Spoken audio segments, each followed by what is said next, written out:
আসসালামু আলাইকুম। সুপ্রিয় চতুর্থ শ্রেণীর শিক্ষার্থীরা, তোমরা কে কি করছো? ভালো আছো তো সবাই? আজকে চলে আসলাম তোমাদের একটি জটিল অঙ্ক নিয়ে।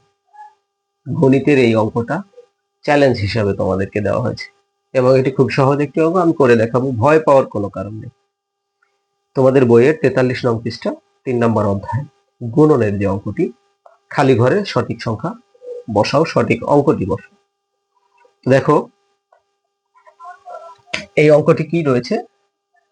23, এখানে একটা খালি ঘর রয়েছে, এখানে 3 রয়েছে, এখানে গুণন রয়েছে, এখানে আবার একটি খালি ঘর রয়েছে, এখানে 6 আছে, এখানে 0 আছে, এখানে 9 আছে, এখানে 6 আছে, এখানে 9 আছে, এখানে খালি ঘর রয়েছে, এখানে 7 আছে। তো সম্ভবত তোমরা এই অঙ্কটি দেখেই ভয় পেয়ে যাও। ভয় পাওয়ার কোনো কারণ নেই। তোমরা যে গুণন অঙ্কটি শিখেছো সেই অঙ্কর মাধ্যমে এই অঙ্কটি সমাধান করা সম্ভব। একটু ধৈর্য সহকারে দেখো। আর এখন পর্যন্ত যারা আমার চ্যানেলটি সাবস্ক্রাইব করোনি, অবশ্যই সাবস্ক্রাইব করে দিবে। এইরকম মজার মজার গণিত সমাধান তোমরা পেয়ে যাবে এবং খুব সহজেই এগুলো শিখতে পারবে। তো দেখো, কথা বাড়াবো না, আমাকে এই অঙ্কটি সমাধান করতে হবে। তো সমাধান করার জন্য আমাকে কিছু কৌশল অবলম্বন করতে হবে। কৌশলগুলো কি? এখানে কি সংখ্যাটা হবে এটা দেওয়া নেই, তাহলে আমি গুণন করবো কিভাবে? আমাকে মাথায় রাখতে হবে এইটার সোজা সোজা যে নিচের ঘরগুলো রয়েছে এটাও খালি ঘর। এইখানে কি সংখ্যাটি রয়েছে, এই যে সব শেষে কি সংখ্যাটি রয়েছে। তো দেখো সব শেষে রয়েছে 9। তো আমরা কিন্তু এইখানে যে সংখ্যাটি হয় সেই সংখ্যাটিরই যোগ নামে এখানে। তাহলে এখানে কত হয়েছে? 9। তার মানে এখানে যদি 9 না হয় তাহলে তো যোগ নামানো যাচ্ছে না আমার 9। তাহলে এখানে আমাদের অবশ্যই 9 হবে।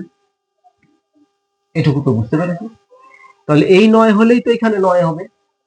এখন বলতে পারো যে তাহলে এখানে কেন 9 দিব, অন্য সংখ্যা কেন দিলাম না? হ্যাঁ, অন্য সংখ্যা কেন দিলাম না, এখানে রয়েছে যেহেতু 9, তাই আমাকে 9ই নামাতে হবে, 8 তো দিতে পারছি না। তাহলে এই 9টা কিভাবে আসবে? এইটা একটা গুড কোশ্চেন। 9টা আসবে, উপরে রয়েছে 3, এই 3-এর সঙ্গে কোন সংখ্যাটি গুণন করলে আমরা এখানে 9 আসবে, 9 পাবো। খেয়াল করো, বইটি রেখে দিচ্ছি। 3-এর সাথে কোন সংখ্যাটি গুণন করতে হবে? আমরা জানি 3-এর সঙ্গে যদি 3 গুণন করি তাহলে কিন্তু 9 হয়। তাহলে 3 3-কে 9।